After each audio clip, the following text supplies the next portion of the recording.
कहानी की शुरुआत होती है रूस की मैक्सिमम सिक्योरिटी जेल से, जहां अंडरग्राउंड फाइट्स करवाई जाती हैं। गार्ड्स एक कैदी को लेकर आते हैं। वो था क्रशर, एक बेहद ताकतवर जेल फाइटर। उसकी ताकत का अंदाजा इस बात से लगाया जा सकता है कि 4 गार्ड्स ने उसे जंजीरों में बांध रखा था। जैसे ही वो हॉल में दाखिल होता है, सारे कैदी जोर जोर से उसका नाम पुकारने लगते हैं। जेलर उसे हरवाने के लिए एक नए फाइटर को लेकर आया था। गार्ड्स उसकी बेड़ियां खोल देते हैं और दोनों रिंग में उतरते हैं। फाइट शुरू होती है। नया फाइटर पूरी कोशिश करता है कि किसी तरह क्रशर को कमजोर कर दे, लेकिन उसका शरीर मानो लोहे का बना हो। उसे कुछ भी असर नहीं होता। कुछ ही सेकंड्स में क्रशर उस फाइटर को बेरहमी से मुक्के मार मार कर मौत के घाट उतार देता है। अब सीन कट होता है। हम कहानी के असली हीरो यूरी बोयका को देखते हैं। वो एक फरार मुजरिम था और साथ ही दुनिया के सबसे खतरनाक जेल फाइटर में से एक। उसने अपनी जिंदगी में कई गुनाह किए थे। उसका सिर्फ एक ही सपना था कि वो जेल फाइटर का चैंपियन बने। रूस की जेल से भागकर वो यूक्रेन पहुंच चुका था, जहां वो अंडरग्राउंड फाइट्स किया करता था। रिंग में बोयका अपने ओपोनेंट को बुरी तरह पीट कर हरा देता है और पूरा हॉल उसके लिए चीयर करने लगता है। लड़ाई के बाद बोयका चर्च जाता है और बाइबल दान करता है। फादर मुस्कुराते हुए कहते हैं, तुम्हारी मदद के बिना ये चर्च कभी नहीं बन पाता। अगर तुम सच्ची मुक्ति चाहते हो तो तुम्हें ये अंडरग्राउंड फाइट्स छोड़नी होंगी। ये खेल नहीं, गुनाह है। मैं चाहता हूँ कि तुम सही राह पर चलो। बोयका उनकी बात सुनकर खामोश रहता है और बिना कुछ कहे वापस अपनी ट्रेनिंग पर लौट जाता है। तभी उसका मैनेजर किरिल उसे बताता है, मुझे European mixed martial arts tournament के बारे में पता चला है। आज वहाँ के कुछ लोग यहीं आने वाले हैं। अगर तुमने उन्हें इम्प्रेस कर दिया तो तुम्हें टूर्नामेंट में खेलने का मौका मिलेगा। अब वो वक्त आता है जब बोयका को विक्टर के साथ रिंग में उतरना था। फाइट शुरू होती है। शुरुआत में विक्टर उसे जबरदस्त टक्कर देता है,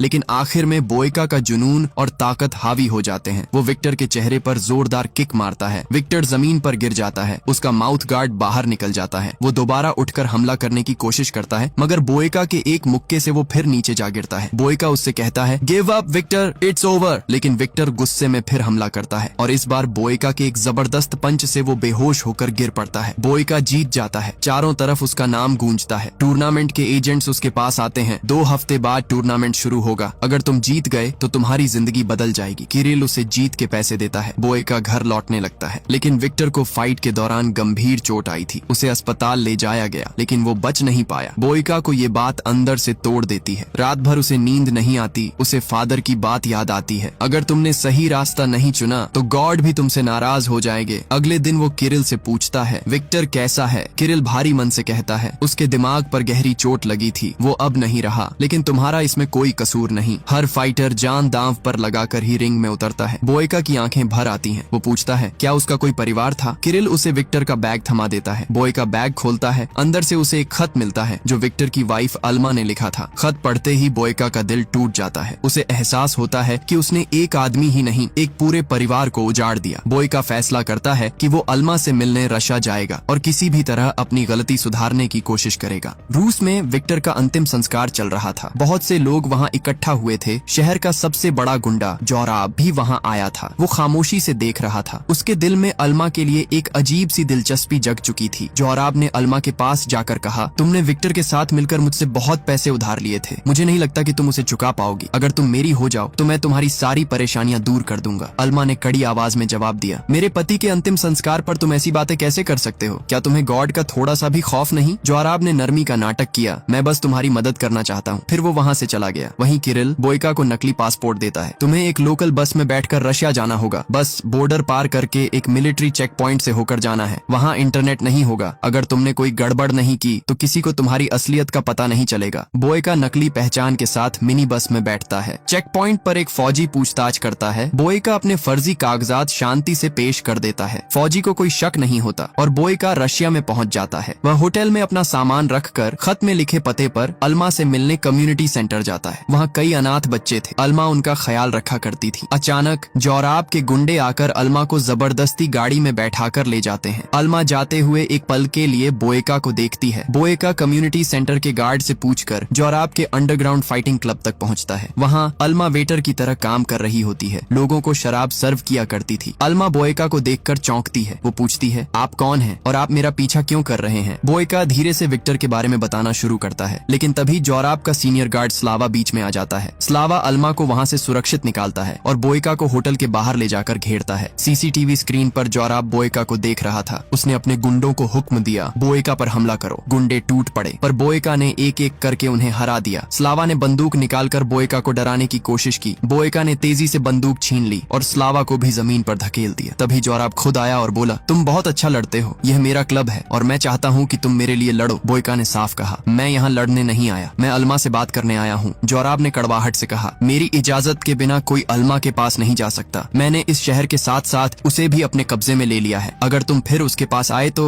मैं तुम्हें जिंदा नहीं छोड़ूंगा। बोयका ने देखा वहाँ काफी सारे हथियारों से लेस गुंडे थे। एक अकेला वह इन सब का सामना नहीं कर सकता था, इसलिए वो चुपचाप वहाँ से निकल गया। जोराब ने स्लावा को हुक्म दिया, इस आदमी पर नजर रखो। स्लावा ने आदेश मान लिया। बोयका को अपनी पुरानी लड़ाइयों के सपने आते हैं, तेज, डरावने और खतरनाक। वह डर के मारे जाग जाता है। अगली सुबह बोयका फिर कम्युनिटी सेंटर लौट आता है। गार्ड उसे रोकने की कोशिश करता है। बोयका ने एक मुक्का मारकर उसे बेहोश कर दिया। वो अल्मा के पास जाकर विक्टर का खत थमाता है। अल्मा समझती है कि वो विक्टर का दोस्त है जो दूर से बस खत देने आया है। वो बोयका का शुक्रिया अदा करती है। बोयका पूछता है, क्या तुम्हारा बॉस जोराब तुम्हें परेशान करता है? अल्मा ने बताया, विक्टर और मैंने जोराब से कर्ज लिया था ताकि हम इन अनाथ बच्चों की मदद कर सकें। अब उधार चुकाने के लिए मैं जोराब के लिए काम करती हूँ। फिर अल्मा ने पूछा, क्या तुमने विक्टर की आखिरी फाइट देखी थी? बोयका घबराते हुए बोला, विक्टर ने अपनी आखिरी लड़ाई मुझसे लड़ी थी और उसके बाद वह चला गया। ये सब एक हादसा था। मैं उसकी कमी पूरी नहीं कर सकता, पर अगर मैं तुम्हारी किसी काम आ सकूं तो मुझे खुशी होगी। बोयका ने वही पैसे निकालकर अल्मा को दे दिए, वो पैसे जो उसने विक्टर के खिलाफ फाइट जीतकर जीते थे। अल्मा गुस्से से बोली, तुमने पैसों के लिए ही मेरे पति की जान ली होगी। मुझे तुम्हारे पैसों की जरूरत नहीं। अब यहाँ से चले जाओ और अपनी शक्ल फिर मत दिखाना। बोयका चुपचाप वहाँ से चला जाता है। जोराब अपने फाइटिंग क्लब के लिए नए फाइटर्स की तलाश में था, लेकिन उसे कोई अच्छा फाइटर नहीं मिल रहा था। तभी बोयका वहाँ आता है। उसने एक गार्ड को एक ही मुक्के में गिरा दिया और पूछा, अल्मा ने तुमसे कितने पैसे उधार लिए थे? जोराब मुस्कुराते हुए कहता है, तुम्हारा अल्मा से कोई लेना देना नहीं। अपनी पूरी जिंदगी की कमाई से भी तुम उसका कर्ज नहीं चुका सकते। बेहतर होगा शहर छोड़ दो, वरना मारे जाओगे। बोयका जवाब देता है, मैं एक सौदा करना चाहता हूँ। मैं तुम्हारे लिए फाइट करूंगा और बदले में तुम अल्मा का कर्ज माफ करके उसे आजाद कर दोगे। जोराब कहता है, ठीक है, तुम्हें मेरे लिए 3 फाइट्स करनी होंगी और अगर तुमने मेरे चैंपियन को हरा दिया तो मैं अल्मा का कर्ज माफ कर दूंगा। बोयका कहता है, मैं तैयार हूँ, लेकिन मुझे हर फाइट के बाद एक दिन का आराम और ट्रेनिंग की जगह चाहिए। जोराब उसे उसके असली नाम से बुलाता है, यूरी बोयका। वो हैरान रह जाता है कि जोराब को उसकी असलियत कैसे पता चली। जोराब कहता है, ये मेरा शहर है बोयका, यहाँ कोई मुझसे छुप नहीं सकता। पुलिस की चिंता मत करो, मेरे रहते वो तुम्हारा कुछ नहीं बिगाड़ सकते। स्लावा पूछता है, बॉस आप इस आदमी के पीछे वक्त क्यों बर्बाद कर रहे हैं? जोराब कहता है, हैरानी की बात है कि तुम यूरी बोयका को नहीं जानते, लेकिन जल्द ही जान जाओगे। थोड़ी देर बाद अल्मा बोयका से मिलने आती है। वो कहती है, क्या तुम्हें लगता है कि फाइट्स जीतकर तुम मुझे खरीद लोगे? मुझे तुम्हारी मदद और पैसों की कोई जरूरत नहीं, बस मुझे अकेला छोड़ दो। बोयका कहता है, मुझे तुमसे कुछ नहीं चाहिए। विक्टर की मौत मेरी वजह से हुई। मैं अपनी गलती सुधारने के लिए यह सब कर रहा हूँ। मैं तुम्हारे साथ खुद को भी बचाने आया हूँ। अल्मा को यकीन नहीं होता और वो वहाँ से चली जाती है। बोयका पास के जिम में जाकर ट्रेनिंग करने लगता है। एक आदमी उसे परेशान करने की कोशिश करता है, लेकिन बोयका की एक किक से वो नीचे गिर जाता है। रात को बोयका जोराब के क्लब में जाकर बोरिस से फाइट करता है। बोरिस उसका मुकाबला नहीं कर पाता और बोयका ने उसकी गर्दन पकड़ ली, जिससे उसने हार मान ली। जोराब के कहने पर अल्मा बोयका को पानी देती है। बोयका पूछता है, क्या यहाँ आसपास कोई ऐसी जगह है जहाँ मैं शांति से ट्रेनिंग कर सकूं? अल्मा कहती है, 5 मिनट की दूरी पर एक जिम है, वहाँ तुम आराम से प्रैक्टिस कर पाओगे। बोयका कहता है, मैं वहाँ जा चुका हूँ, लेकिन वहाँ बेवकूफों की कमी नहीं, वो मेरी ट्रेनिंग में रुकावट डालते हैं। अल्मा कहती है, कल कम्युनिटी सेंटर आ जाना, वहाँ तुम्हें ट्रेनिंग करने की जगह मिल जाएगी। अगले दिन बोयका कम्युनिटी सेंटर पहुँचता है। अल्मा उसे विक्टर के पुराने ट्रेनिंग रूम में छोड़कर चली जाती है। बोयका ट्रेनिंग शुरू करता है। कुछ देर बाद अनाथ बच्चे वहाँ आकर उसे देखने लगते हैं। अल्मा उन्हें वहाँ से जाने को कहती है, लेकिन बोयका मुस्कुराकर कहता है, उन्हें रहने दो, शायद इन्हें भी कुछ सीखने को मिले। अगली रात बोयका ने एक साथ ओजीरो और उसके भाई से लड़ाई की। शुरुआत में उसे काफी परेशानी हुई, लेकिन धीरे धीरे वह दोनों पर हावी होने लगा और ओजीरो पर जोरदार हमला कर दिया। मौके का फायदा उठाकर ओजीरो के भाई ने चुपके से बोयका की पीठ पर जोरदार लात मारी, जिससे उसकी पीठ में मोच आ गई और उसे बहुत तेज दर्द हुआ। अल्मा की ओर देखकर बोयका ने दर्द सह लिया और फिर तेजी से ओजीरो और उसके भाई को मात दे दी। दोनों बेहोश होकर जमीन पर गिर पड़े और बोयका ने यह फाइट जीत ली। जोराब हैरान रह गया, क्योंकि उसे उम्मीद नहीं थी कि बोयका एक साथ 2 फाइटर्स को हरा पाएगा। जोराब ने रशियन जेल ऑफिसर को पैसे देकर कहा कि क्रशर को यहाँ लाया जाए। ऑफिसर ने चेतावनी दी कि क्रशर एक खतरनाक मुजरिम है और उसे फिर से जेल से बाहर नहीं निकाला जा सकता। पिछली बार भी उसकी नौकरी खतरे में पड़ गई थी, इसलिए वह अब ऐसी गलती नहीं करेगा। जोराब ने कहा कि अगर ऑफिसर क्रशर को यहाँ ला दे तो उसे पैसे के साथ फरार मुजरिम यूरी बोयका भी मिल जाएगा। बोयका के बारे में सुनकर ऑफिसर ने राजी होकर क्रशर को लाने का वादा कर दिया। फाइट के बाद बोयका कम्युनिटी सेंटर में जाकर ट्रेनिंग करने लगा। उसका पूरा बदन दर्द कर रहा रहा था, फिर भी वह लगातार ट्रेनिंग करता रहा। अल्मा आई और बोली कि विक्टर भी अक्सर फाइट के बाद ही ट्रेनिंग किया करता था। उसका कहना था कि जब मांसपेशियां दर्द करती हैं तो वही ट्रेनिंग के लिए सबसे अच्छा वक्त होता है। वो उसके लिए मरहम लाई थी जिससे उसकी पीठ को आराम मिलेगा। बोयका अपने हाथों से मरहम नहीं लगा पा रहा था, इसलिए अल्मा ने उसकी पीठ पर मरहम लगाया। अल्मा ने कहा कि तुम्हें मेरे लिए लड़ने की जरूरत नहीं है, मैं चाहती हूँ कि तुम ये शहर छोड़कर चले जाओ। बोयका ने पूछा कि वह खुद शहर क्यों नहीं छोड़ती, इतनी दूर चली जाओ कि जोराब तुम्हें ढूंढ भी ना पाए। अल्मा ने कहा कि अगर वह चली गई तो कम्युनिटी सेंटर के बच्चे रास्ता भटक कर गुंडे और माफिया बन जाएंगे। शायद बोयका को इस बात की गंभीरता का अंदाजा नहीं है। वह गुस्से में वहाँ से चली गई। जोराब ने अल्मा को विक्टर की मौत के बारे में गलत तरीके से भड़काया और बोयका के खिलाफ कर दिया और उसे किस करने की कोशिश की, लेकिन अल्मा ने उसे रोक दिया। जोराब ने धमकी दी कि अगर बोयका फिर आया तो वह उसे जिंदा नहीं छोड़ेगा और वहाँ से चला गया। अगले दिन अल्मा बोयका के कमरे में आई और उसने पूछा कि उस रात विक्टर के साथ क्या हुआ। वह चाहती थी कि बोयका उसकी आंखों में देखकर कहे कि वह सिर्फ एक हादसा था और उसने विक्टर को जानबूझकर नहीं मारा। बोयका ने कहा कि उसने जिंदगी में बहुत बुरे काम किए हैं और इसी वजह से वह लंबे समय तक जेल में रहा। शुरुआत से ही चैंपियन बनना मेरा सपना रहा है, पर मैंने कभी भी विक्टर को खत्म करने के बारे में नहीं सोचा। वह जानता है कि उसकी मदद से विक्टर वापस नहीं आएगा, पर उसे अपनी गलती का गहरा पछतावा है और वह अल्मा को आजाद करके रहेगा। अल्मा रोते हुए वहाँ से चली गई। रात को बोयका जोराब के खास फाइटर ईगोर से लड़ा। ईगोर ने लगातार बोयका की पीठ पर वार करके उसकी हालत बिगाड़ने की कोशिश की। बहुत दर्द के बावजूद बोयका ने अल्मा की खातिर दर्द सहते हुए ईगोर को हराने की लड़ाई जारी रखी। अंत में ईगोर बेहोश होकर जमीन पर गिर पड़ा। भीड़ बोयका के लिए चीयर करने लगी और अल्मा खुशी से रो उठी। बोयका को अब यूक्रेन लौटने के लिए मिनी बस में बैठना था, लेकिन जोराब ने उसे रोक लिया और कहा कि तुमने बहुत अच्छी लड़ाई लड़ी है, अब तुम्हें मेरे असली चैंपियन को हराना होगा। बोयका गुस्से में बोला कि मैंने तुम्हारे चैंपियन ईगोर को हरा दिया है, अब तुम्हें और क्या चाहिए। जोराब ने कहा कि ईगोर उसका असली चैंपियन नहीं है। अगर बोयका असली चैंपियन को नहीं हराता तो वह अल्मा को आजाद नहीं करेगा और उसे बेच देगा। बोयका के पास और कोई रास्ता नहीं था, इसलिए वो लड़ने के लिए मान लिया।